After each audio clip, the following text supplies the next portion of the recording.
Now we're going to have some content from Laura. And Jennifer did an amazing job explaining who Laura was.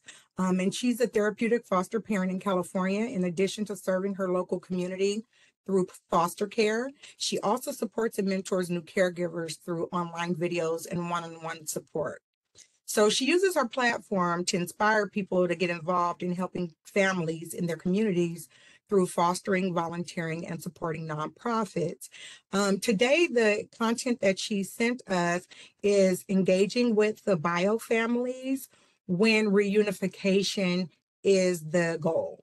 So she broke it down in 3 stages for us. So we're going to go into her first video, which she calls Stage One, the new relationship.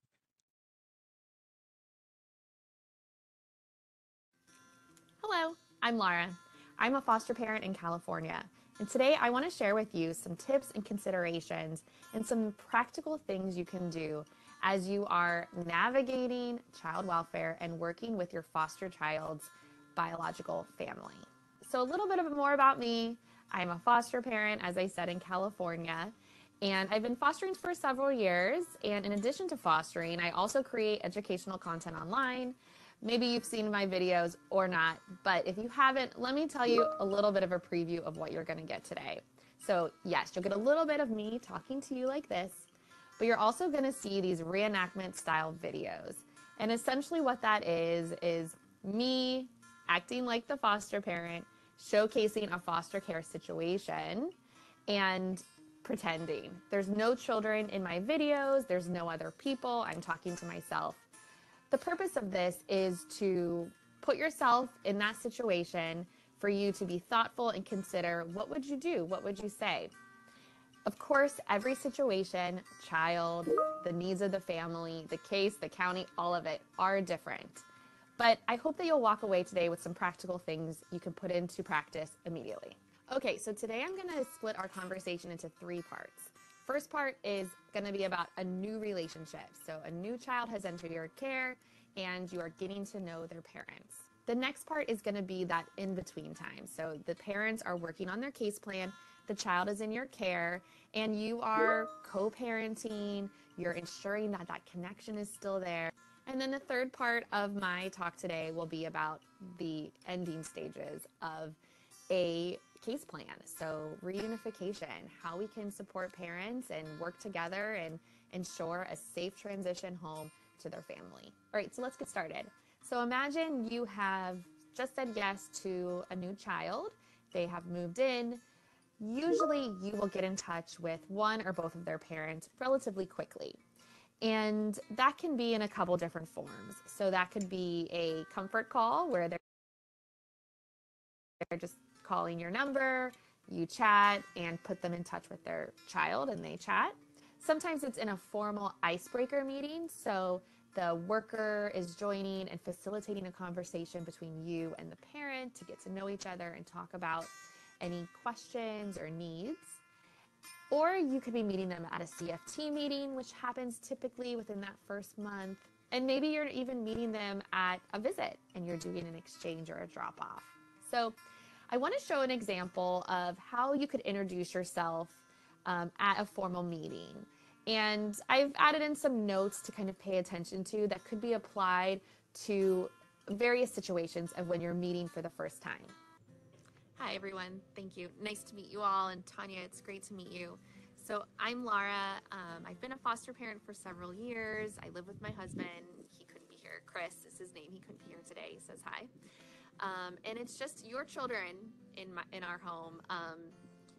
We don't have bio kids, no adopted kids, and we actually specialize in toddlers and elementary school kids. It's who we primarily foster. So we have, all the toys and games, homework stations. I think I have finally figured out 3rd grade math, and we have food and snacks and things that usually elementary age kids will love. But I look forward to talking to you more and learning more about your kids and helping them in easing this transition. I am here to help. I'm a part of the team. So Tanya, if you need anything, please feel free to reach out. Also, if there's any concerns, I do hope you'll, bring those up and we can talk through them. And again, I'm part of the team, and I really hope the kids can return home soon. Now, when you are just starting a new case, you're also usually working with a new worker. And so I like to take some time to establish boundaries, my needs, any concerns, and remind workers of all of those things, and also the parent. So let me show some examples of that. Yeah, so my work time is from 9 to 4 each day, and so I really can't like text or take calls. But just so you know, I will call you or text you if there's an emergency with Sam. So don't worry, I will just call you direct and let the caseworker know. But I just want to let you know, if there is an emergency, I will connect with you. I would prefer for my information to be private, so my last name or address, and I use a Google Voice. So if you are giving Tanya my number, can you give her my Google Voice number? Yeah, let me get it for you. And is it possible to have like some rules or guidelines for visitation or phone calls, just so we can all align? I know sometimes there's a confirmation needed if they're gonna attend the visit. And then there's usually a set amount of time that we wait until the visit's canceled. And ultimately, if there's anything that I should know if we're doing phone calls at home, like that are against the rules, and I just would love to have that in writing. And a few final notes before we move on is you might be receiving information about the parent from your worker or the child. And it's important that we take every piece of information with a grain of salt. You know, sometimes workers get things wrong. That happens. And I try to remind myself that I'll never know the whole story. And what this allows you to do as a caregiver is to have a little bit more of a neutral attitude and an openness to learn and room to fill in information as you get to know the parent, right? There's always more to the story, and having that open mind does help. And I will also add that when the child in our care can see us as the caregiver interact with their parent in a professional manner, it can help build trust with the child. You know, they're seeing that their parent is talking with you, is sharing with you, that maybe you are a trustworthy person.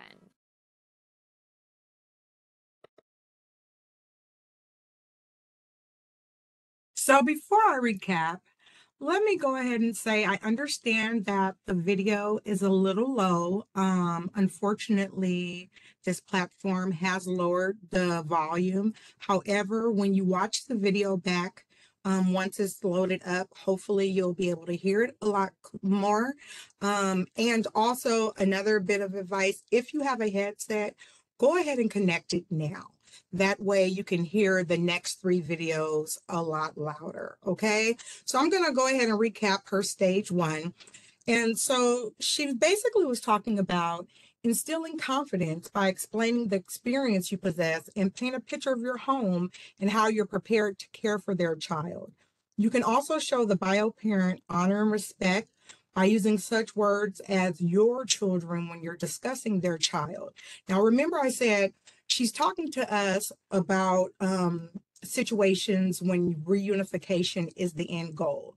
So those are the only types of relationships we're talking about right now. You also want to hint at continued conversations and collaboration with the parent, because essentially you are co-parenting if reunification is the goal. Also, be willing to accept feedback and listen to concerns while clearly expressing yours. You want to establish boundaries in the beginning with the social worker and the parent by letting them know your available times for calls, visits, and meetings. Express if you have any privacy concerns or requests, and you don't want your personal information shared. Get all contact and visit information in writing so you know what the time frames are. If you should request a confirmation before a visit, how long you should wait for no-shows, and what to do if you have to cancel visits early.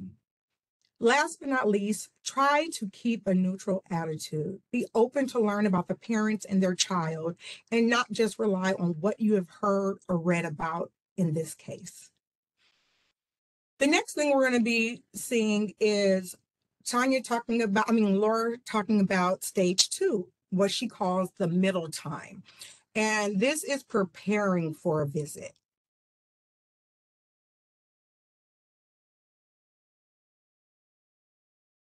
So now I want to move into the next part. So all of the middle time, I wish I had a better name for that.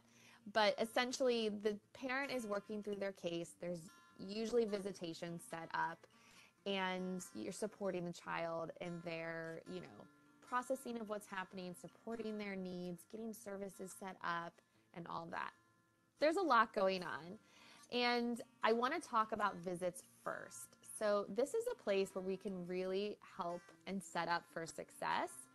And so, I want to share a little bit of how I plan and prepare for visits to set up for success for the parent and the child to connect. And when you are extending these types of opportunities, it can also help nurture that relationship. It can help put the parent at ease. It can showcase that you are in support of them. And it can ultimately help support a positive visit experience, which is very important for families to reunify. Preparing for a visit can be a really important part of being a foster parent and help building that connection, not just with you and the parent, but also between the child and the parent. So I like to still bring a few things, definitely ask the caseworker, of course. And these are really just going to be bonding activities, toys, or like special things. If we're outside, I usually will use a backpack, just because maybe they're at the park and walking around. But if they're inside, it is a visitation center, I will bring like a little bin. And I like kinds that have holes so then the parent and child can easily see what's in here. First, I usually include the child and say, what would you like to bring to your visits this week? Any special toys? Anything you want to show your dad or mom? Like, what do you want to put in? So I usually get their input. I always send a visit journal. This is a great opportunity to record milestones, ask questions, remind parents of upcoming needs or appointments or things that are going on in the kid's life. So if they have a big spelling test tomorrow, you could put it in here and the parent can show their excitement or encouragement. Don't buy any journal that is super pricey. Sometimes these get lost. I also, kind of have an open mind. If I don't hear from the parent or they're not using it, I will still continue to put in small little updates. So start with the visit journal. Other things you can include are just items you're giving. So like schoolwork, photos that you've taken. I recommend getting a photo subscription like through Chatbooks. It's very affordable and you can easily print right from your phone and you get photos every month. So you'll always have fresh photos for the parent and for your life book. I also include sensory activities that can be fun for imaginary play with their parent, but also can be stress relieving. So like Play-Doh and try to like keep things a little organized in the bin so it's not like a big mess. For older kids, you can always pack homework. And that is a great thing for a parent to do with their child. They can stay up with how they're doing in school. They can also show that they are in tune with the educational needs of their child. And homework needs to get done. So pack the homework and see what happens. It's always like a good thing to try. Also include like a game that's more of a group activity, like picture charades, because then that can reach a lot of different ages. It's a time to be a little silly and goofy and laugh together. I will also pack sometimes like hair salon supplies or things to paint nails. Just try to think about things that you would do with your parent and things you would do to bond or connect. And those are the types of things I include. I used to, do my mother's hair and put makeup on her, and it was a fond memory. I still remember that today. So I think through that. And then also don't forget any type of comfort items. So this will be very specific to the child, but if there's a certain item that is their like comfort blankie or like a stuffed animal, something, or even a sensory toy, chew toy, if they're stressed out, make sure you include those too. This is a good place to start. It's easy to carry and they can put it in the corner if they don't want it. Or if they're really not into it, you can leave it in the car. And I always leave it up to the parent and I'll, collaborate with them. Do you want me to bring these types of things or no? I will still bring like homework and journaling though, just because I do want to be able to communicate with them, and oftentimes homework is excessive in the evening, and it needs to get done. For outdoor, there's a lot of opportunity to connect and play and, share in that together. So things like, bubbles or a ball I might pack, and I change it up, and again, collaborate with the parent. Um, Jump ropes or even games to play like tossing. I love that. Just think about things that, again, you like to do as a kid, things you guys do in your house, and ways that you can encourage fun and laughter and play. You could also bring chalk or even larger items, again, with worker approval, but riding a bike or a scooter, so that parents don't miss these important milestone moments and can contribute to these big moments in a child's life. For example, when they learn to shoot hoops or ride a bike without training wheels. Yes, there are logistics. Yes, this is not easy, but again, it's setting everyone up for success. It's showing that you are committed and you want to, provide opportunities to the parents and don't want to take from them. And, that you're a part of the team and that you're willing to go the extra mile. That's going to be meaningful and will help establish and develop your relationship with the parent.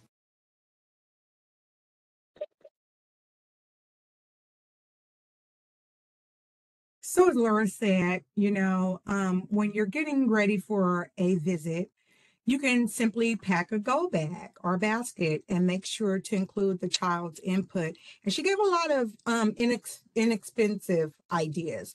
So you want to make sure that some of the things that you bring are items that are special to the child. Let them be able to show their parent what they're into at this moment. A visit journal so you can communicate back and forth with the parent. You want to have items for the bio family that you want them to keep. So any kind of giveaway, schoolwork, artwork, letters, or pictures that the kids did for their parents.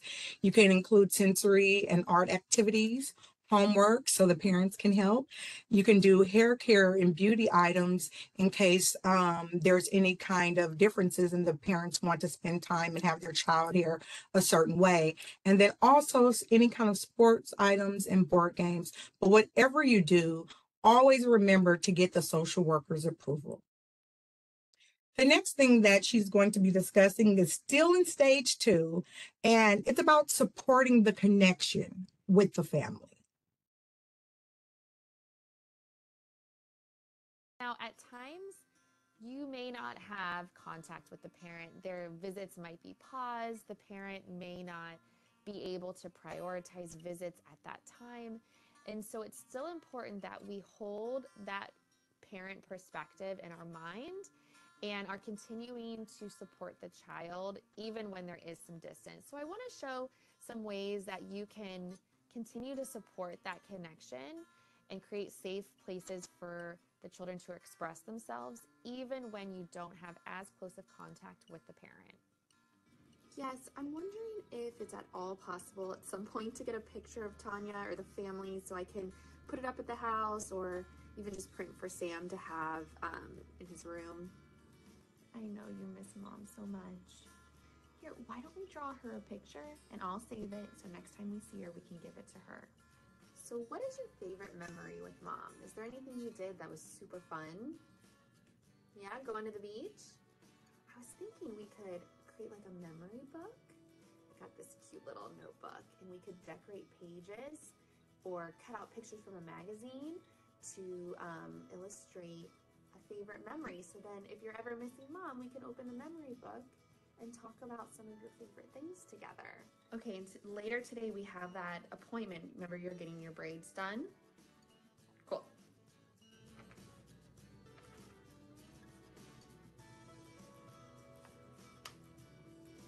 So I packed some recent art projects that Sam has done, and I also packed a jump rope. He really wants to learn how to jump rope, and so if you want, it's in there if you want to teach him. I want to share with you some more shared parenting examples, so take a look. Hey, I'm so glad you could come to the game today. How's it going? Good. It's been a really good week. Sam got an A on his spelling test. Yep. So, and he's super excited that you're here for his game today. You look so awesome. Okay, let me take a picture for your mom and I'll send it to her. You want to call mom to say goodnight tonight? Sure. Okay, let me get her on the phone. Hey, Tanya. Yeah, Sam is just getting into bed. We're going to read here in a minute, but he wanted to say goodnight. Yeah, I did want to let you know that Sam has been struggling at school. Yeah, just, acting out in class, disrupting, talking. So the teacher did call and let me know, but I wanted to let you know too, in case you wanted to talk to him about it, or we could maybe schedule a conference with the teacher for all of us to talk. Okay. Now, of course, sometimes things can come up. We're still in a crisis situation, emotions are high, and especially as things change with the case, you may experience some more friction in the relationship. So I want to share some ways that you can work through some disagreements. Okay, I hear you. So I will type up your concerns and submit it to the caseworker so we're all on the same page, and then we can come up with a plan to address it. Okay, I appreciate the feedback. I will work on that. Thank you. Okay, I totally hear you that you would like her hair a certain way. I am more than willing to try, but it might be helpful if you could provide a picture, or at the next visit, we could do it together and you could show me exactly what you want. Or if you're open, I'm happy to take her to the salon and see if I can get permission for you to come with us, and we can talk it all through then. Okay, I'm gonna have to end the visit. I know that might make you super angry, but I'm not comfortable continuing until we have in writing what the rules are. And so I will let the caseworker know that I canceled the visit. And once we have a plan in writing, then we can reconvene.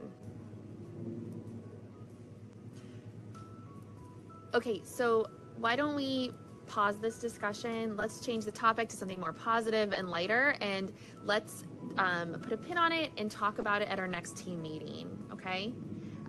This is not a great time. Let's focus on having fun. And, I brought some chalk. I was wondering if, Sam, do you want to show your mom how you could do the hopscotch? Now, you might be thinking, what if my child doesn't like their parent right now, or is fearful of them, or were really harmed and doesn't like to see you being so positive towards their parent? This is important to talk about, and it does happen. So I want to show you some examples of ways that you can talk with the child and respect their desires, advocate for their needs, and help elevate their voice in all of this. And I'll point out that this is still in balance and supporting of the case plan and supporting of the parents. So we're going to be starting visits soon with your mom. You don't want to see your mom? Yeah, what are you feeling? Everything you're feeling makes a lot of sense to me. Okay, so here are some thoughts that might help. So my job as a foster parent is to talk to your mom, work with your mom, bring you to visits. Those are things that are required of me. So you might see me talking to your mom, but I also care a lot about how you feel and everything. So would it be okay if I chatted with the worker about some of your concerns, or maybe we could all talk together? I appreciate you sharing with me, and please let me know if anything else comes up or your thoughts are different or changing, just so I can support you and get help. I just wanted to let you know, I was talking with Sam earlier, and Sam's really concerned and upset about the visits. And I just wanted to kind of open that discussion so that we can work on a plan. I'm wondering if there's a coach or a therapist that could join the visits, maybe even just for the first few, just to help with that transition. And is it possible for Sam's mom to join any of Sam's therapy sessions, just to create a safe place for them to talk through things? And when you guys see each other, any support you could give her, I know would be really helpful.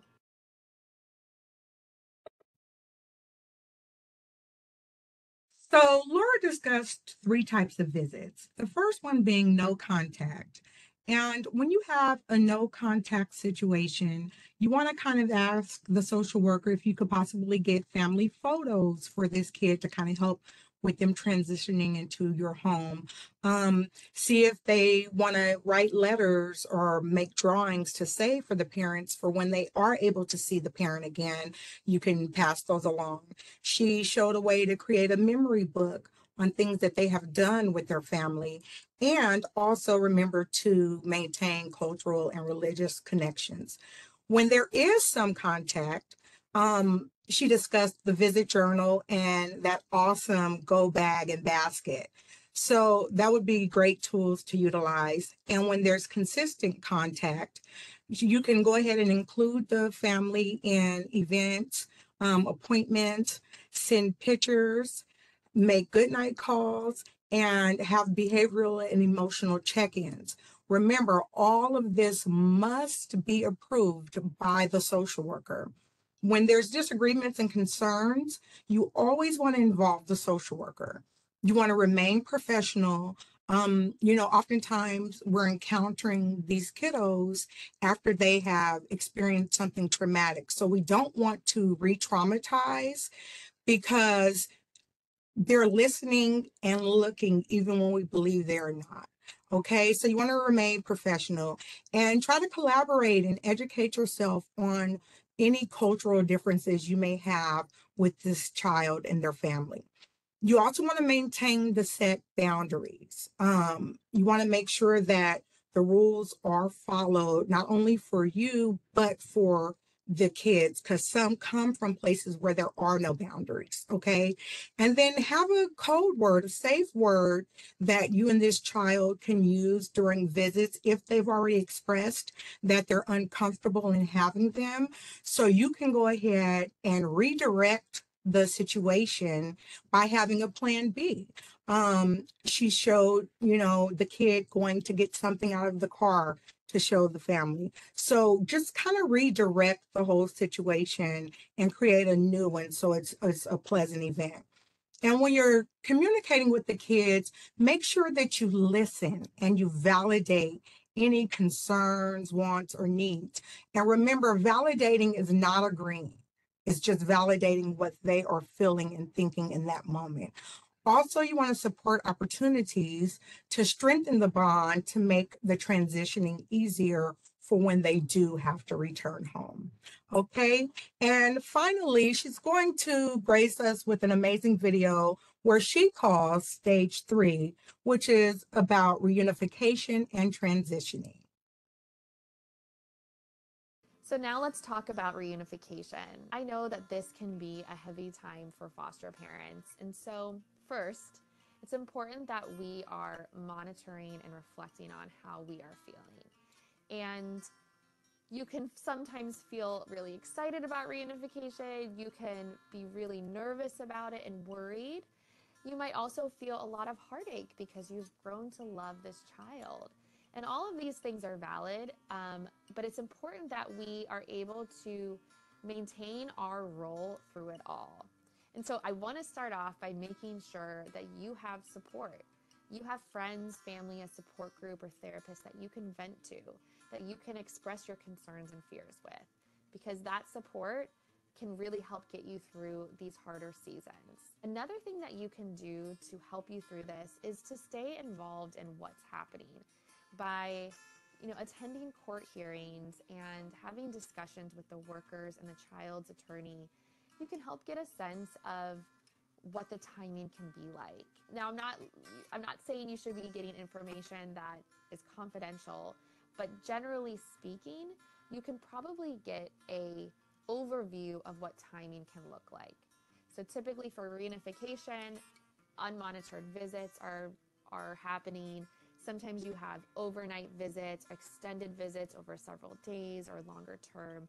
And those are cues for you that reunification might be happening soon or in the coming weeks. And you can take that time to prepare your heart. And so real quickly, I want to also talk about things that you can do to get ready.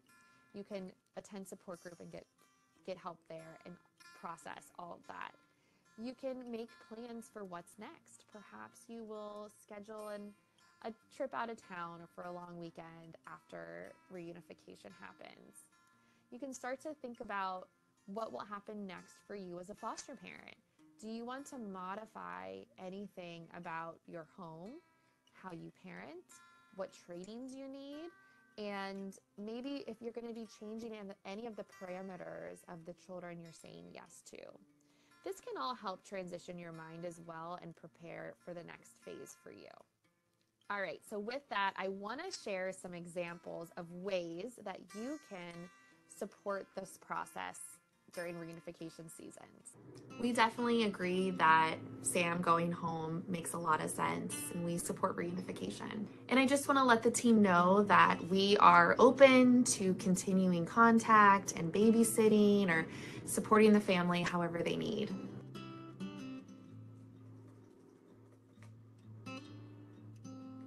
So it sounds like we're going to be starting overnight soon. I'm so glad to hear that. Is there anything you need for your home? I'm happy to crowdsource or help you get some items if you need anything. And is there anything specific you want me to pack with Sam? And sometimes overnights can be hard just for kids to like wrap their head around and get used to. So I'd love to come up with like a specific routine and schedule just to help Sam understand what's going on. Okay, so I will plan to handle the breakfast and then bring her over after, and you'll do dinner on the last day. Okay, that sounds great. So I have an important update. You are gonna start spending the night at Mommy's house. So tomorrow after breakfast, I'm gonna take you to Mommy's and you're gonna sleep there for 2 nights, and then you'll come back to my house. Let me show you a video I made about spending the night at Mommy's house. First, we pack and bring our favorite things, like Squishy. Then we drive to meet Mom. You will play with Mom. You will eat dinner with Mom. You will have bedtime with Mom. After bedtime, you will have breakfast with Mom. After breakfast, you will drive back to Laura's house. Okay, I have this big bin. I was thinking we could fill it up with toys that you just keep at Mommy's house. So they'll stay there, so you just have them, so every time you spend the night there, you have your toys. So you're gonna start doing overnight visits, so you'll spend the night with your mom, and then after that, you'll come back here. Is there anything specific you want me to pack for you? Do you have any questions or thoughts? Okay. You know, why don't I talk to your mom and see if we can schedule just a call between you and me sometime during the weekend. All right, and I'll pack your snacks. I'll pack a bunch of food for you so that you have it, okay? So I know Mom is gonna have things for you to eat.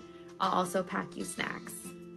Okay, I put together all the contact info for the providers, and I also put in a few gift cards just from our family to pick up anything that you need. And I'm so excited for you and so happy your family can be back together. And please don't hesitate to reach out. Take care. Thank you all for taking the time to listen today and consider and to be thoughtful in how you are working with the families that you're serving. And the work you're doing is meaningful and is making a difference. And thank you again for helping our community in such a meaningful way.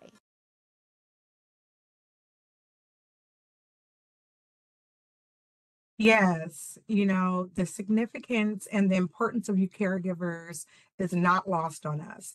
So when reunification is the plan, show support for the family, and advocate for a transition plan when you can.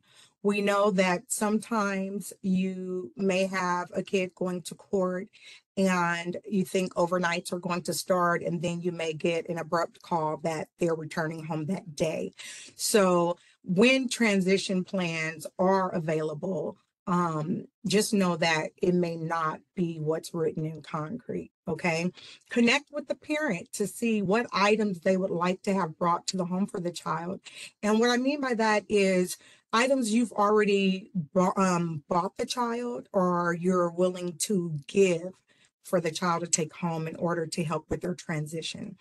Coordinate a schedule or routine so the transition is easier, and stay involved in the timelines, because that way you can tell the child what to expect and you can know what to expect.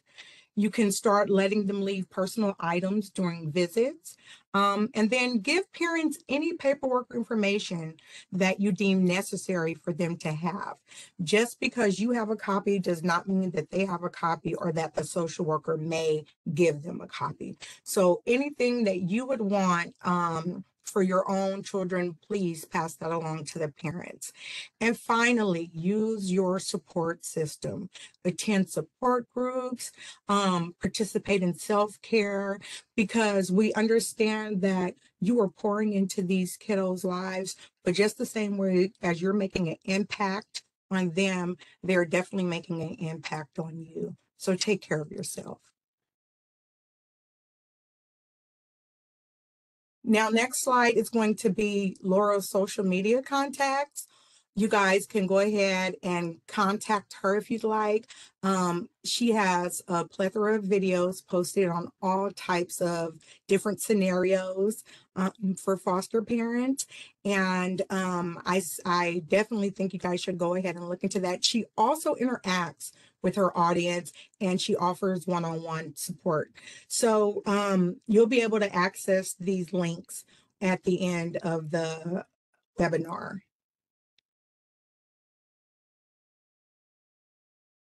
And next up, I'm going to go ahead and pass it on to Tamara Trejos. And she's going to be talking, like I said, about partnering tips when you're in team situations. Go ahead, Tamara. Hello, thank you.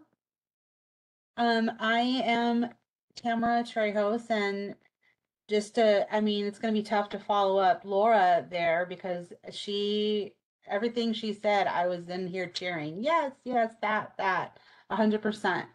And then what I'm going to follow up with for you is some information on what does collaborating look like? What does that partnering look like in a couple of different avenues that as resource parents you find yourself in. First, I will introduce myself. My name is Tamara Trejos, and I'm a licensed marriage and family therapist. I have 15 years experience providing mental health services to at-risk youth. I also run the wraparound programs for Oak Grove Center, and we're located in Riverside County. We provide the wraparound services to Kaiser patients and the 28 school districts located in this area.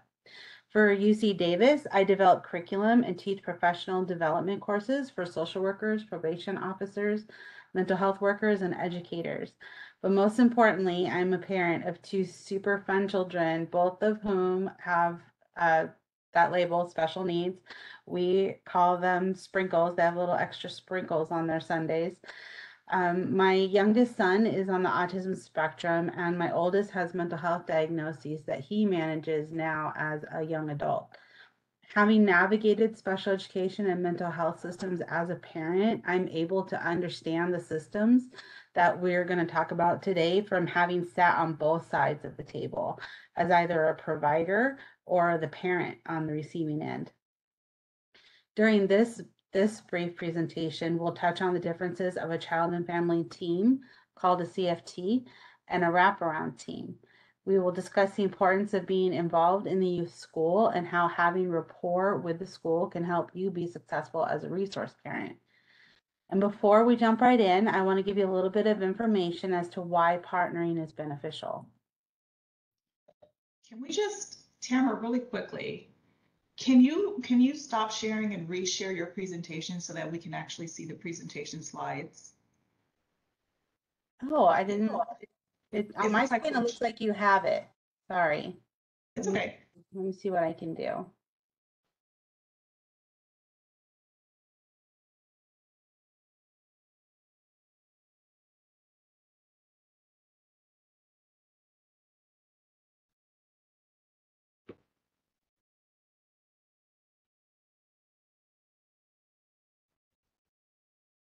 There we go. Perfect. There. Okay, I apologize. Okay. If you have a kiddo placed with you, you will likely be asked to participate in child and family team meetings called CFTMs, and Laura discussed those a couple of times in her presentation. Participating in the child and family team meetings can provide you as a resource parent so many benefits, such as an increased understanding of the youth, their biological family, and their needs, as well as an opportunity for you to share how the child and family team can support you. The kiddo placed with you may also have wraparound services, or bringing in wraparound services may be suggested if your kiddo is struggling. In either case, you have a seat at the kiddo's child and family team, and your input is invaluable and needed. Studies show that when people work with a team rather than on their own, their stress levels are reduced significantly. Job satisfaction increases, feelings of fulfillment increases, as well as feelings of self-worth. Resource parents can be hesitant to partner on teams that the biological parent or family is also on for various reasons. However, it is well documented that the outcomes for the kiddo, the biological family, and the resource parent are more positive when the resource parent and the biological family were able to work more collaboratively. The child and family team meetings are the perfect opportunity to have a neutral and common ground to collaborate with the biological family of the kiddo you are supporting in your home. When you work with the child and family team, you are helping to create a culture of cooperation, compassion, and understanding. Partnering is not just exclusive to the child and family team and wraparound. As a resource parent, you will collaborate with natural and professional resources as well. On the slide, you will see that you can build a community of support by accessing help from natural and formal supports. Across the top of the slide, you'll see examples of formal supports, and along the bottom are examples of natural supports. So what is a formal support? These are the agencies, services, and extracurricular activities found in your community and available to you. They are typically paid individuals. And then what is a natural support? These are the folks that occur in your life naturally, such as friends, family, clergy, the church congregation, and volunteers, for example. Natural supports are folks not paid to be in your life. Partnering with natural and formal supports can help you feel supported, less frustrated, shares the workload and responsibility of raising, educating, and ensuring the safety of the young person placed in your care. It also creates a sense of community and belonging. Sharing your strong connections to your community with the kiddo in your care is a great way to help build rapport and begin to foster connections. It also lends the kiddo a sense of stability and consistency during a time that is possibly very disruptive to them. So let's take a quick look at who's on the child and family team you will be partnering with. So, child and family teams, who they are. It is the kiddo's department social worker and the kiddo themselves and any siblings, of course, the biological parents and biological family members, you guys, the resource parents. There could be probation officers for the youth if juvenile justice is involved. There may be a CASA worker involved, and school professionals, mental health providers, tribal representatives, if that is applicable to the family, individuals chosen by the family. So the family can request to have team members on the child and family team, and other agencies or professionals working with the family. So what do they do? Child and family teams, their main focus is mitigating risk and safety concerns for children. They work collaboratively with the resource and biological parents to create a single plan with goals and concerns related to reunification, placement, permanency, safety, and services needed for the kiddo and family to be successful. The philosophy for child and family teams is that families are the experts on themselves, Every youth and every family has potential for safety and well-being. Families should make decisions for themselves and with their networks, and decisions should not be made without the family. Always assume good intentions. Children, youth, families, and professionals are doing the very best they can in any given moment, given with what they have access to at the time. And that families and professionals can grow and change.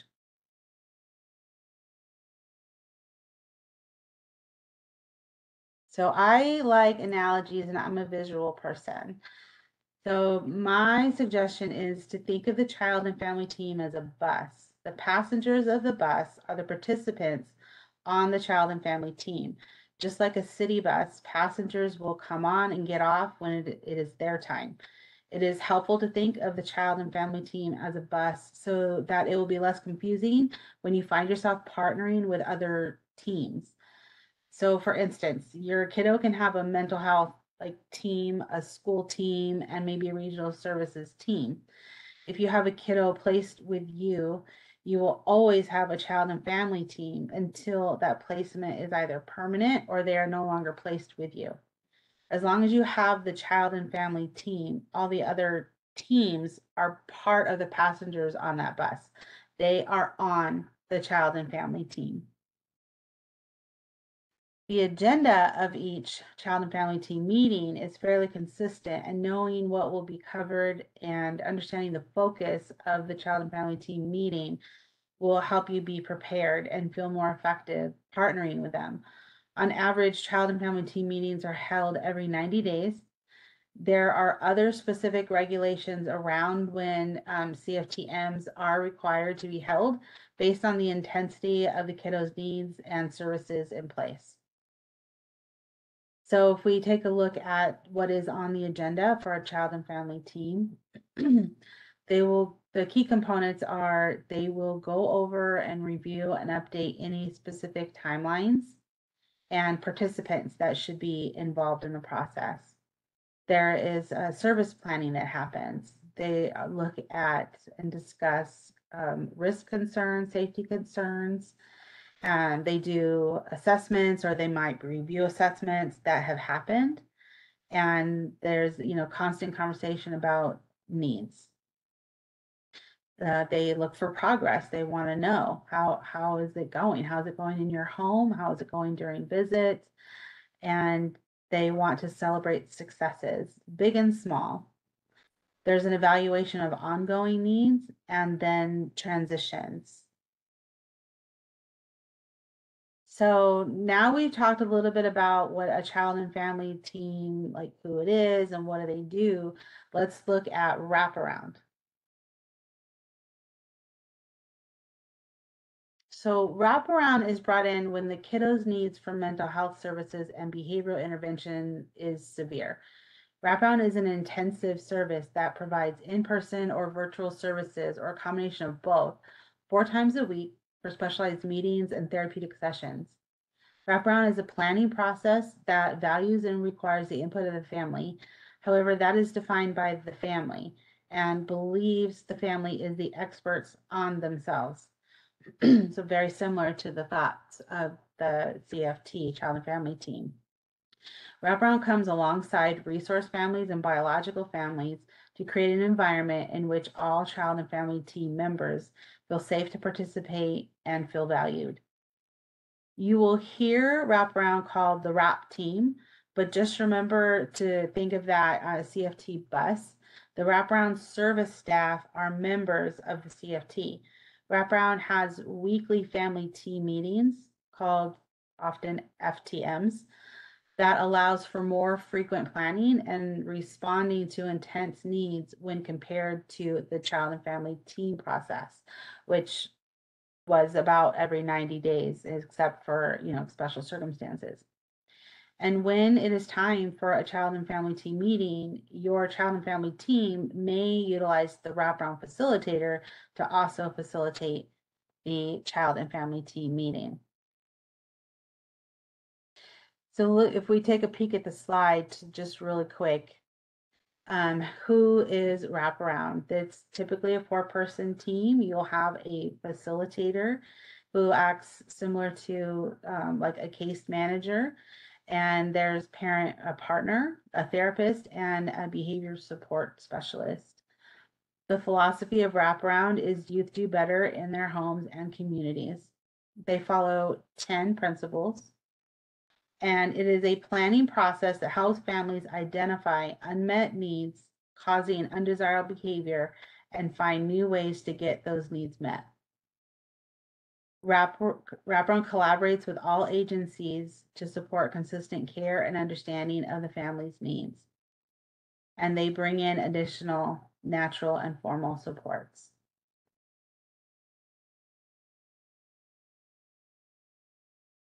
Wraparound works to ensure all of the natural and formal supports are on the same page, that they are utilizing the same plans, goals, and strategies in order to optimize success for the youth, the biological family, and the resource family. Your input as the resource family to develop the goals and strategies is invaluable. It cannot be said enough how much you are needed at the child and family team meetings and wraparound meetings to provide insight and updates on the youth you are supporting in your home. So a little bit about what wraparound does is they have the family team meetings. They are weekly at first and for a while as they go through 4 phases, which is in the engagement phase, the planning phase, the implementation phase, and then the transition phase. And then those phases are not always in alignment with the phases that Laura mentioned, having like the new relationship, the middle, and then the transition. Wraparound phases are specific to helping the family go through the wraparound process using those principles and philosophy to ensure safety and improved behavior outcomes, stability in the home or whichever placement is appropriate for the child at the time, and does not directly affect or impact any kind of placement decisions. I want to talk for a minute about the parent partner. The parent partner is awesome. The parent partner, their main qualification for the job is they have life experience. So they have navigated several of the same systems that you are navigating and supporting, that the kiddo in your care and even the biological parent. They're an amazing resource because they have already walked through the fire and came out on the other side. They know tips and tricks. They understand frustration from that personal level, and they are an invaluable resource and partner to you as a resource parent if you have wraparound services for your youth. The behavior specialists, they have one-on-one meetings with the kiddo. They typically average about an hour a week, and their work with the kiddo is based on the goals and action items that everybody together came at those family team meetings and said, this is what we need to work on. This is some strategies that we're willing to try, and then they help the kiddo do their part. There is also therapy. So there is individual therapy provided to the kiddo, and family therapy sessions can occur. They don't always are needed or indicated, but they can occur. And the therapist also is a really great resource for any psychoeducation you might need or questions you have about what is, the diagnosis of the kiddo that is with you, and maybe some of the behaviors. They provide a lot of insight. They can also help connect you to anything else that you think might be therapeutically helpful for that kiddo. Part of the planning process of wraparound is creating a plan of care that is family focused and has the family's goals and preferences incorporated. They also create a safety plan to address any kind of risk or unsafe behaviors. And it's a plan to understand. So like, let's understand where these might be coming from. Let's understand what triggers them. Let's understand what we can do and try proactively to mitigate them. And then how do we respond and maintain safety if it happens? And just to reiterate, sometimes the facilitator is asked to facilitate the child and family team meetings.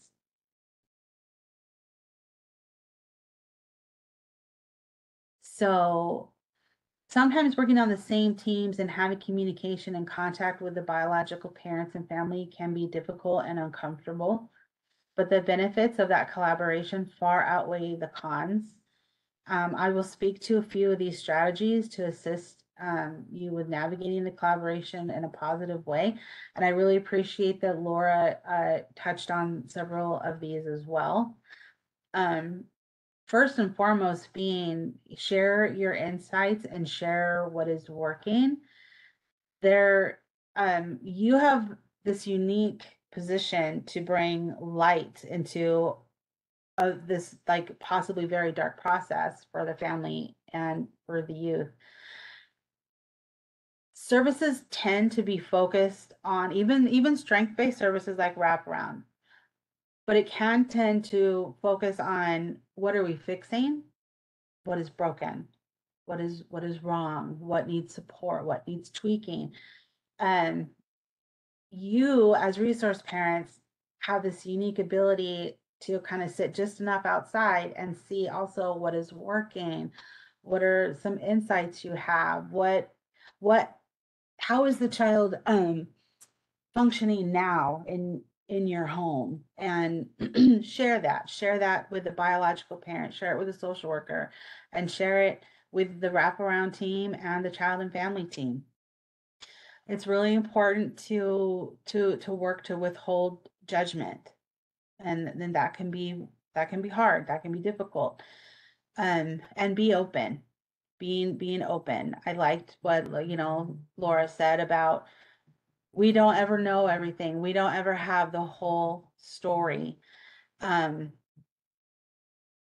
we probably never will. So we have to do our best to support the youth, and especially if reunification is the end game. Look for strengths. Look for them in the kiddo, in the biological parent, the biological family, and yourself. It's really important to stay strength-based and focus on those strengths. Sometimes it's really fun to realize that maybe something that is, maybe looks like a struggle or a difficulty is actually a strength in that person as well. Prioritize wraparound meetings. If you have wraparound, we know that, having a job schedule and the kiddo has school and homework, and maybe they're in sports, and then you've got these wraparound folks trying to make appointments with you. And it's a very supportive system, and they're very flexible. And I encourage you that if you do have wraparound services offered to you and the kiddo, to prioritize those meetings and be involved in the planning process. Your seat at the table is really, really important, and utilize that parent partner. So what we'll do now is we'll kind of go over and we'll look at what about collaborating with the school system.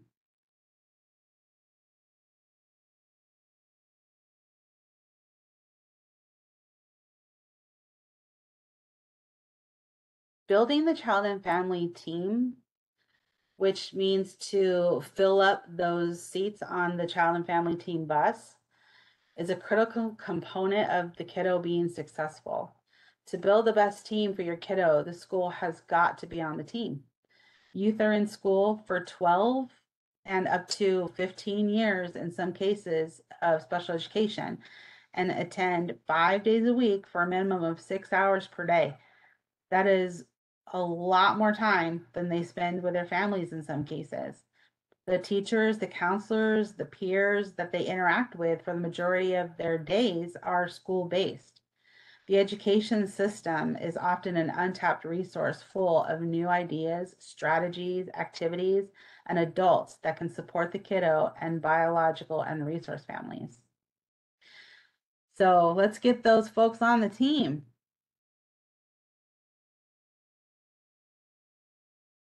When you register a student at a new school, the receiving school district requests the CUM file, which is short for cumulative file.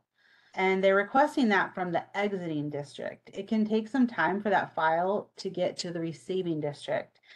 In the meantime, schools place students in the appropriate grade and classes based on a best guess. And you can help the kiddo in school be successful by providing as much info as you can about their schooling information. Schools that have students entering a new school district with an IEP, which is an individualized education plan, and if the school receives it at registration, the school will do their best to match the classroom and program placement and any accommodations and services that are outlined on that IEP from the exiting district. What they do is they try to match it to what they have that looks similar in their district, the receiving district. There is a trial period of 30 days in which the student is trying out these matched programs and services. And then an interim IEP is held to discuss if the placement is working or if adjustments or further assessments need to be made.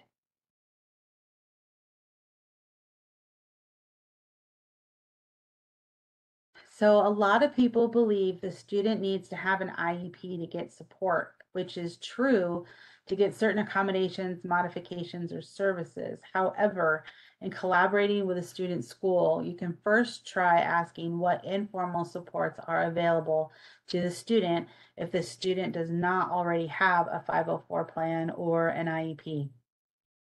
So how do you figure out if they should have a 504 or an IEP? And it depends on what they need, and you probably need to know what they are first. So let's talk about that for a minute.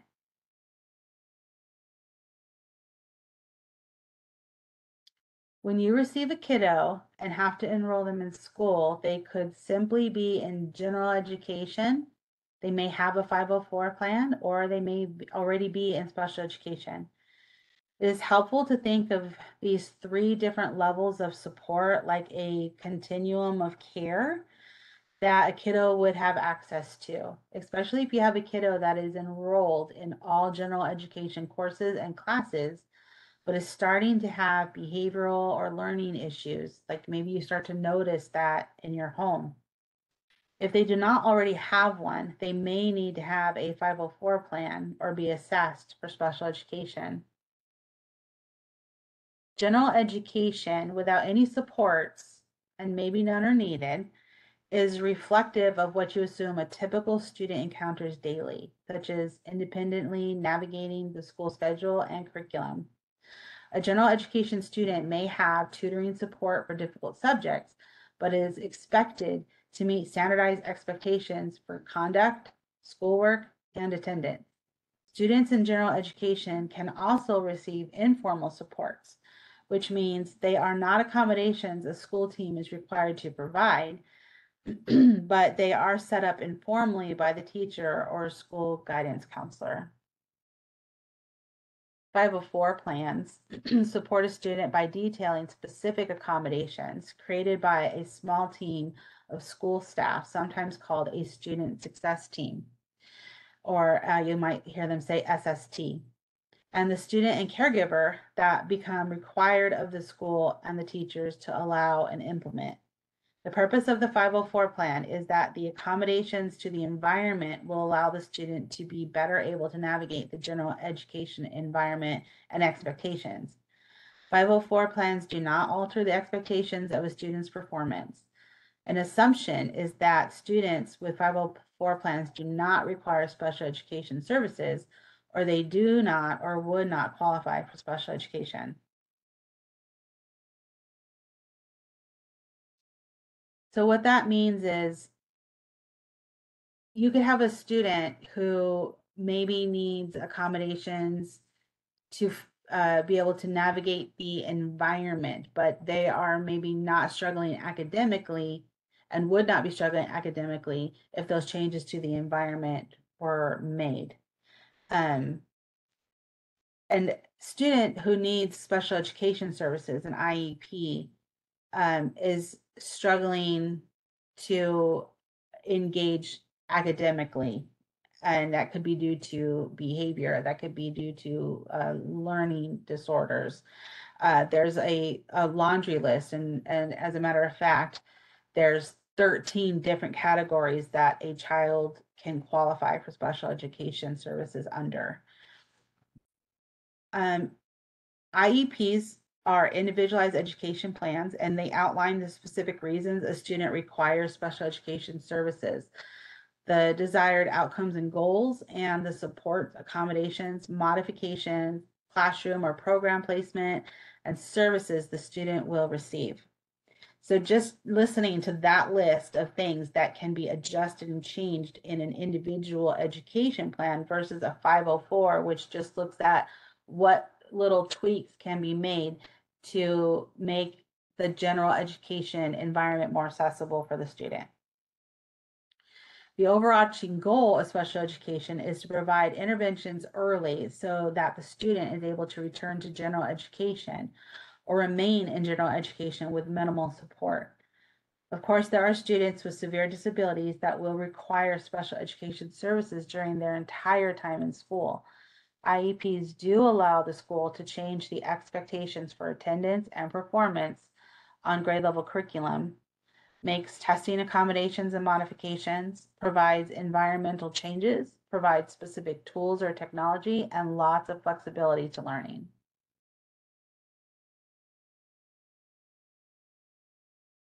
To help understand the difference between a 504 plan and an IEP, we'll take a look at a comparison of two students that present with anxiety and the level of support they need and are provided under their 504 plan or IEP.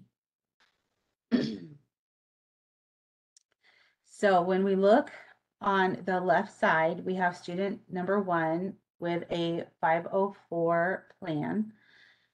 What they are struggling with is anxiety in large groups or social situations, but they are a thriving student, 4.0 GPA.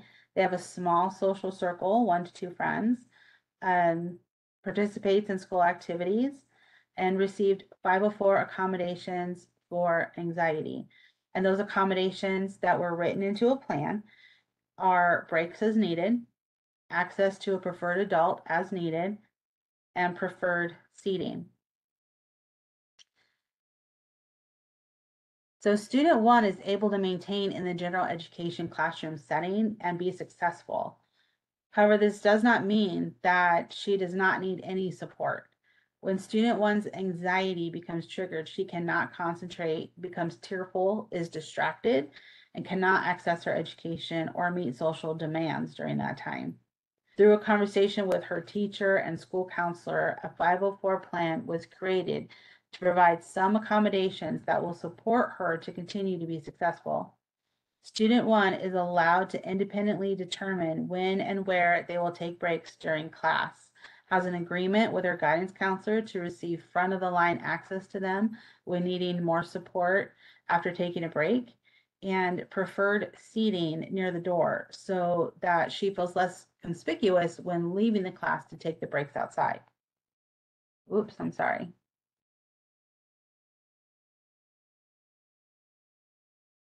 So we'll take a look at student 2. Student 2 has an IEP, is struggling with anxiety in large groups and social situations. Grades are below average, unable to maintain behavior in general education settings, becomes aggressive towards staff and peers, or elopes from class. He was not able to benefit from education without having the IEP in place. So some accommodations that were made is scheduled breaks in a predetermined location. Modifications were smaller home and classwork assignments. The placement is a special day class. So what that means is they're no longer attending and sitting in a general education class. They are now placed in a class with other special education students. And for services, they provided individual therapy and case management. So for student 2, they also have anxiety, but it has more difficulties managing it in the general education classroom. When triggered, student 2's anxiety interferes with their ability to remain in the classroom, displays behaviors that cause concern for their safety or the safety of others, negatively impacts their relationships, and makes them unable to access their education. Student 2's difficulties prompted assessment for special education eligibility. Through assessment, the district was able to offer student 2 a more appropriate FAPE, which is short for free appropriate public education. And the reason that it's a FAPE, it's an offer. They say, this is what we think that will be most appropriate to meet that student's needs.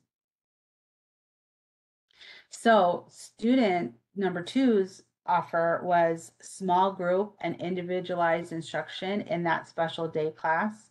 So it places him in a classroom that has less students in it, so there's less chance of situations that might be anxiety provoking.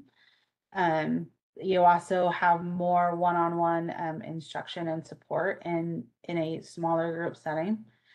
There's a change to his class and workload, homework load. The curriculum was provided at the student's academic level rather than the grade level because student was performing lower than his grade level. The accommodations allowed the student to have several breaks throughout the day and provided a therapist to assist with emotional regulation goals. So when you look at those two side by side, you can see the difference of a 504 and then having IEP, full-blown special education services.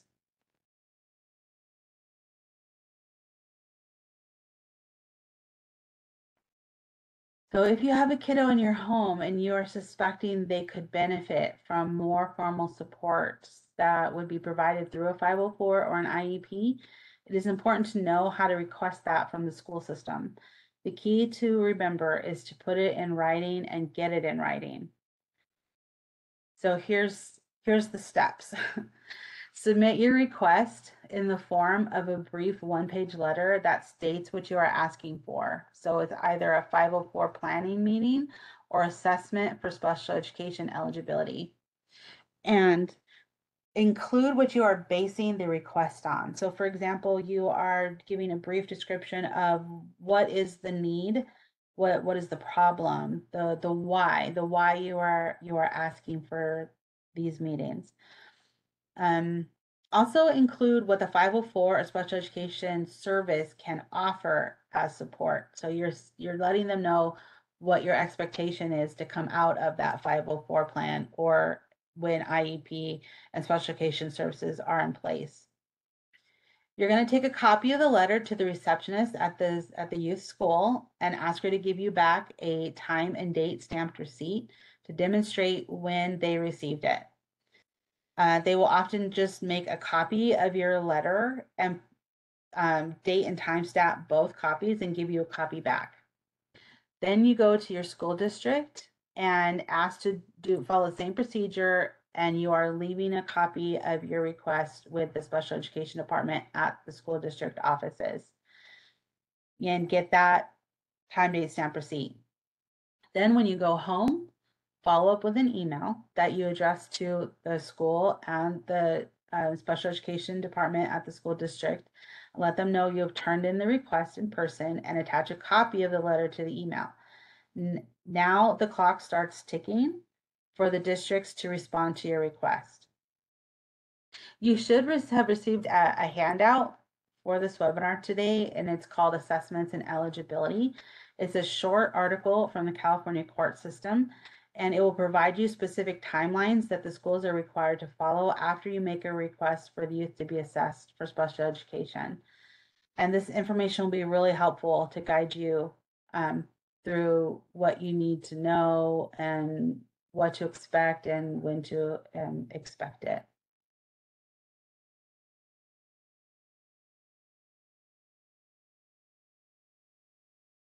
Schools are big on rules, even for the adults.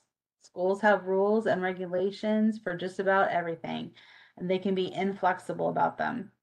To help you be most effective communicating and collaborating with the school system, there are a few important things to keep in mind. One is schools speak their own language, like an island unto themselves. When you are entering the school culture, it can be difficult to follow along with what they're saying because they have a lot of, especially in special education, there's a lot of new terms and acronyms.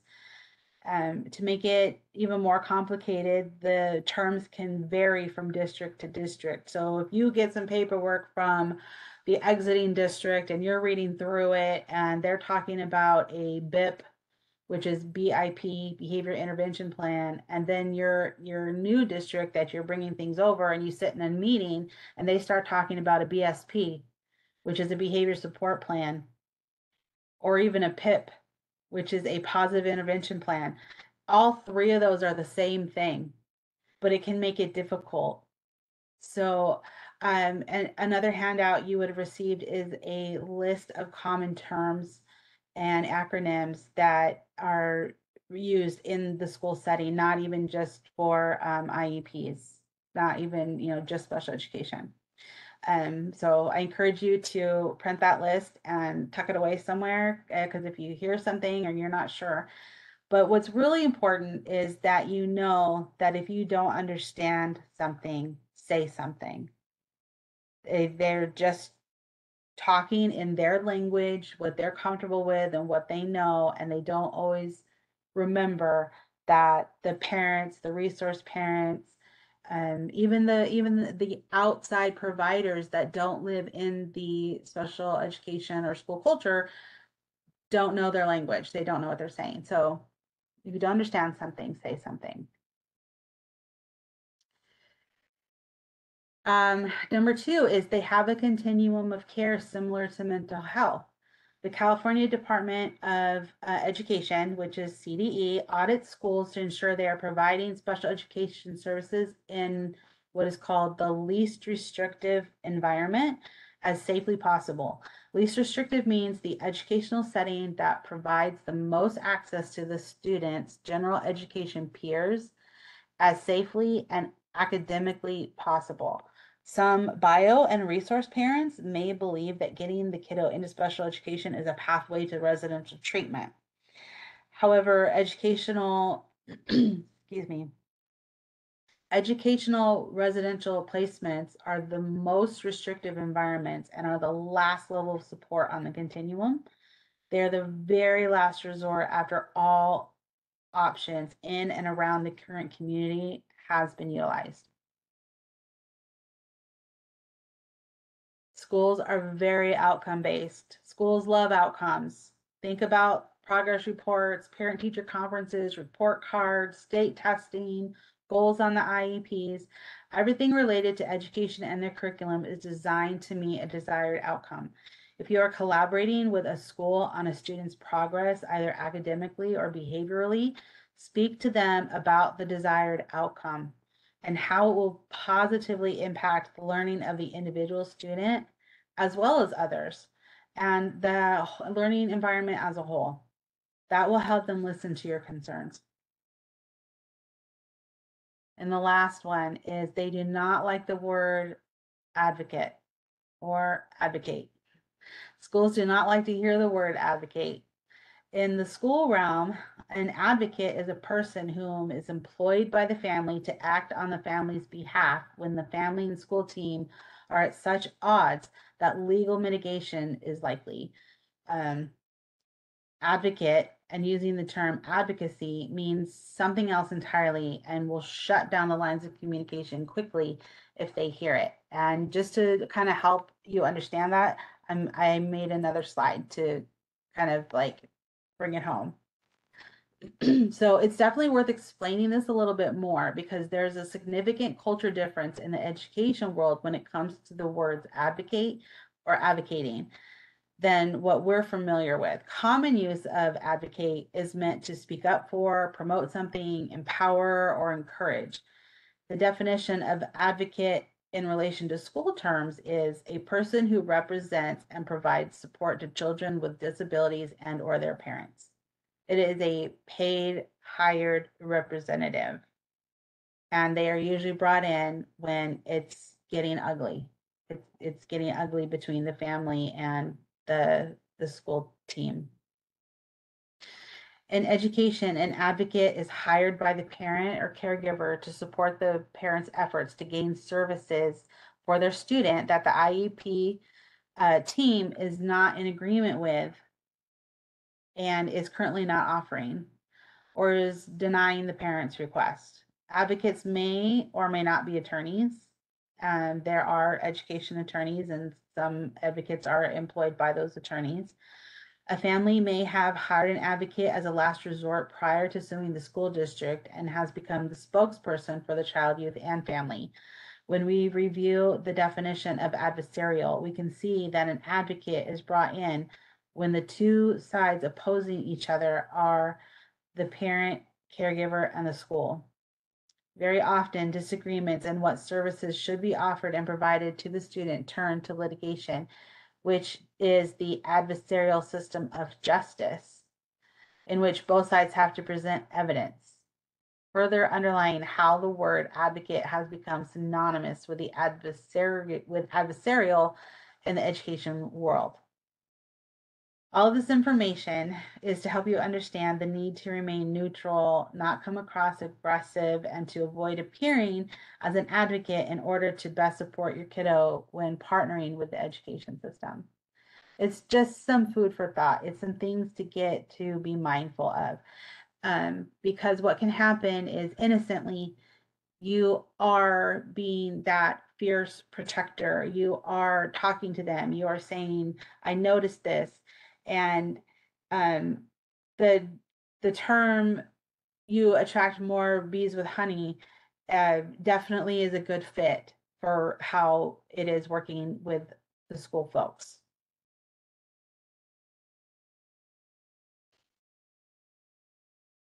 So some more tips for partnering with schools is you are not an advocate, you are the resource parent, and that you want these people on your team. You don't want them to feel like they're the school team and then you're the adversarial team. Remain neutral. Try to remain neutral when hearing the school's perspective, their needs and services offered, and that will help keep the lines of communication open. This can be hard when you believe there is a need that will help the youth and it is maybe being denied. Be curious. I encourage you to ask why and how and what a lot. The folks at the school, even the administrators, they're all educators.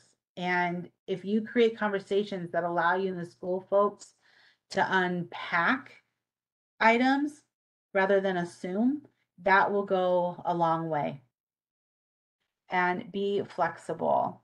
Schools operate from 7 a.m. to 3 p.m. on average. If you are trying to, collaborate or partner with the school or the district, contact them during their normal business hours.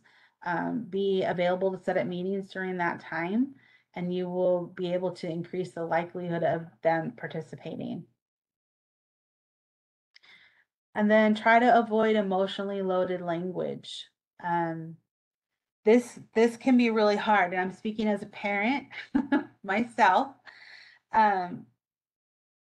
But because verbal and body language matters, being mindful of yours can help build rapport and trust and relationships with schools and other agencies you're helping to bring on that child and family team bus.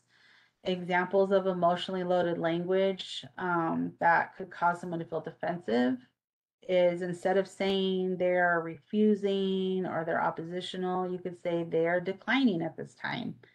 Instead of saying, oh, that person revealed, they may be shared.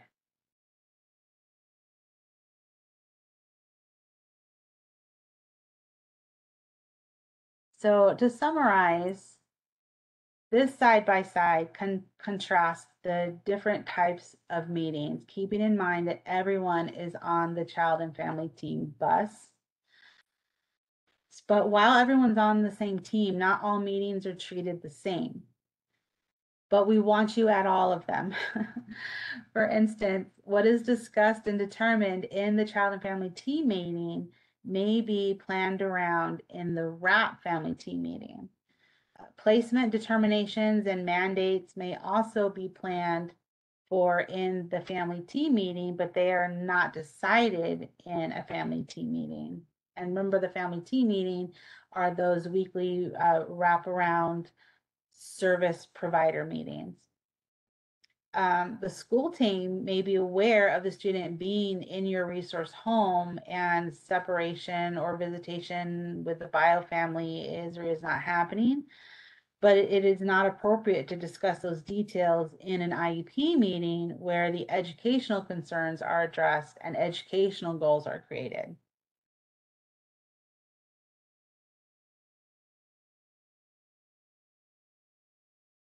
And lastly, I want to leave you with the images on this last slide in hopes that it will empower you to feel confident to ask for what is needed for your kiddo and for yourself. As a resource parent, you are in a unique position to see what the kiddo needs from all aspects, such as nutrition, health, overall well-being, educational and behavioral, social, and emotional. And it's important to keep in mind that the kiddo is counting on you to be on their team to help them figure out what those needs are and to support them to get all of their needs met. Thank goodness you are not alone in the responsibility. You have the support of the large child and family team on that bus to back you, plan with you, come alongside you, help connect you to resources, and ensure you and the kiddo are successful.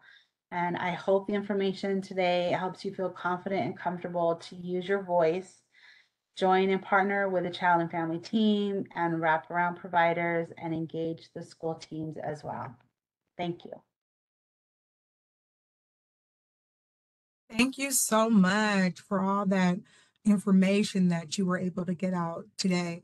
And no worries, everybody. She's not going anywhere. She's going to stick around for the questions and answers section. So put those questions in the chat that you may have for Tamara to answer. And we're going to go ahead and I already see a bunch of brilliant questions in here about educational rights. We have up on the screen right now, you're going to receive this in a Word document, educational rights holders information, and hopefully it can answer some of the questions that are in the chat already. However, we do have a upcoming educational webinar in the next few months, and the subject expert matter expert on that is going to be Jennifer Messerschmidt, and she's going to be able to give you guys all of the information about educational rights, disciplinary action notifications for students in foster care, and information about the upcoming ACLs that just went out for students in foster care, high school coursework, and graduation requirement exemptions. So stay tuned for that. We're going to jump right into the questions and answers. And my intelligent and capable counterparts, Jaylena and Jasmine, they're going to take over this portion.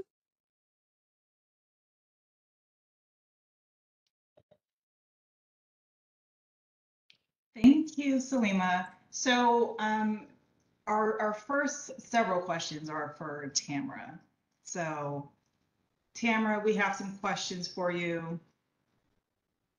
All right, so the first one we have is, do I really need to be a part of the CFT if they have a bio family member that's there? Absolutely. Absolutely. It makes me think back to, what Laura's videos, and I love how she showed how you're co-parenting. And if you have the kiddo and you are the one who is interacting day to day and you're providing that nurturing and safe space, everything that you are a witness to needs to be at that table, and not just for the bio parent, but for the social worker and all the other folks there as well. Your position at that table is almost like at the head. It's that important that you participate, and because you don't want to miss conversations and decisions that are being made in that meeting either, because you don't want to be left out and miss if you are supposed to start supporting some kind of transition, or if maybe they're bringing in a different biological family member and the visitation is supposed to start with them, and maybe reunification has shifted gears. Your presence at those meetings are just invaluable. All right. Thank you, Tamara. So we did have a question from one person. They mentioned that they have not been offered a CFT meeting, I'm assuming. They're saying that the parents are pretty much out of the picture. The child's graduated from wraparound. Do you have any information on how to get a team meeting? What their first steps would be? What they say is to reach out, as long as it's, it's still an open DCFS situation, to reach out to the current social worker. If you don't know who that is, typically there's a you could call the number the last that you had, because even if that social worker is no longer with the agency, that those numbers don't change. So they might be assigned to a different social worker, and their voicemail will list the numbers and names of their supervisor. So if at bare minimum you call a number, it's the wrong social worker's name, and you get the number of a supervisor, then I encourage you to call that number and let them know that you're kind of, feeling left in the wind. All right. And this question is a really good one. If I don't have wraparound services, can I request it? What would be the process for that? That is in your, that is a total child and family team meeting, decision, and conversation. So you would start with your social worker. I know that in some counties, the social worker can, based on the youth behavior needs and a couple of other factors, can go ahead and say, I'm recommending wraparound, and then they do the process on their end to get the referral through. In some counties, it requires a full CFT meeting, child and family team meeting, in which the information is presented, it's discussed, and then they determine if wraparound is needed, because the current supports and access to what the resource parent and the youth have is not enough. Got it. And then we also have here, so when requesting formal support or assessment from the school, do I really need to send a letter to the school, or can I just email them? Oh my gosh. I'm going to tell you exactly why you don't just send an email. Some school districts have such major firewalls that your email might not ever go through. And you'll think it went through and they never received it. And if they will tell you they never received it, it's that clock in your mind is ticking, and for them it hasn't even started. And the clock will go by when they have, without a doubt, received that letter. And the only way you can say without a doubt that they have received that letter is that you physically walked it in and got that date and time stamp. The email is not the communication. The email is the courtesy that you're sending. The communication is that physical letter. Thank you so much, Tamara. So we have a couple other questions. Let's see here.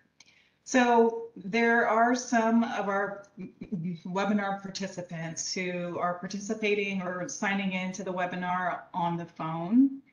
And so they can't really see the website that we'll be posting this webinar to, but we will be providing this information to you.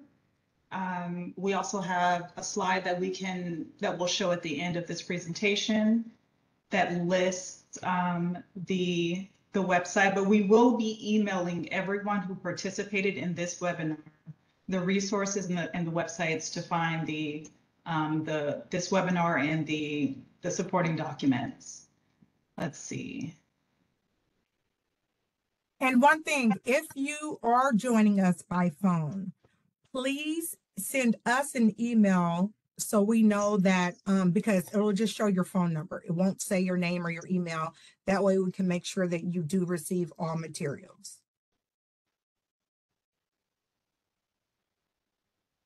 And just to reinforce the information about Laura, who gave us the recordings from earlier in the webinar, to contact her, there's the social media platforms that we provided. That's the best way to contact her. Like Salima mentioned, she does provide one-on-one help for those who reach out to her. So we can make sure that you get those social media platform URLs again in a follow-up email. And I think, oh, one more question. Will we be offering trainings more than once a month? So that's something that we are working on. Hopefully in the near future, we'll have more trainings and video content that we'll provide to that we'll post to our CDSS webinar webpage. So just keep an eye out for that, but that's something we're working on. All right, back to you, Salima.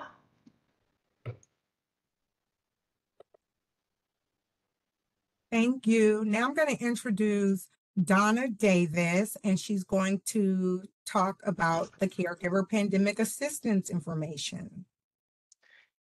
Thank you, Salima. My name is Donna Davis, and I am the lead analyst that is working on the caregiver pandemic assistance. And I just wanted to reach out, and if you have not received any prepaid debit cards and you fostered between March 19th of 2020 through June 15th of 2021, please feel free to reach out to us at the email that you see on the screen, and we can determine whether or not you are eligible, and then we can give you more instructions on how to reach out to the vendor to get your cards reissued to you. Thanks so much. Thank you very much. Next slide, please. And this information is just letting you know that resource parents are needed right now. And so for this focus group, if you want to participate in the focus group, registration begins May 16th through June 13th, and you're going to use the registration flyer that's attached to register.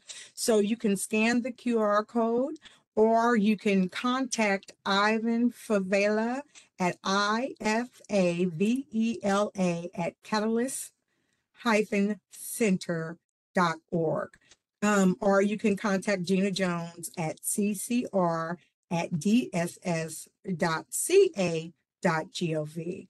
And you must have a child at risk of entering foster care or be a resource parent in order to be a part of this online focus group. So please join that if that's something you're interested in. Next slide. I have someone in the chat asking, will you guys get training certificates? And as I stated in the beginning, yes, there will be training certificates given to everyone who requests them, and it can take up to 2 weeks for you to get them when you request them from CAC. Along with the resources of this PowerPoint, you will get all of the handouts Tamara explained you will get, which is the special education terms and definitions handout and the assessments and eligibility handout, along with the educational rights holder information in a Word document.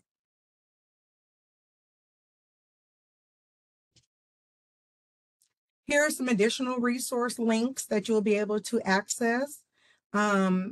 And please feel free to go on all of these and look around and see what pertains to you in your specific situation.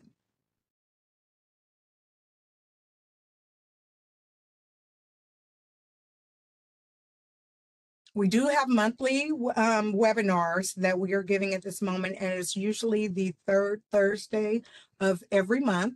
However, if it does change, it will be updated on our webpage, and all of that information, in order to view the past webinars and get information on upcoming webinars, is included on this page. If you need to get a hold of us for specific foster caregiver policy and support questions, please do not hesitate to call us at area code 916-651-7465.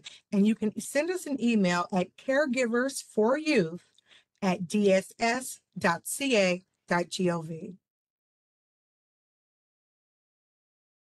The next caregiver support webinar tentative date is Thursday, June 22nd from 1 to 3 p.m. A link to register will be coming soon. Thanks for joining us today, everyone. I hope you got some valuable jewels out of this. Have a great day.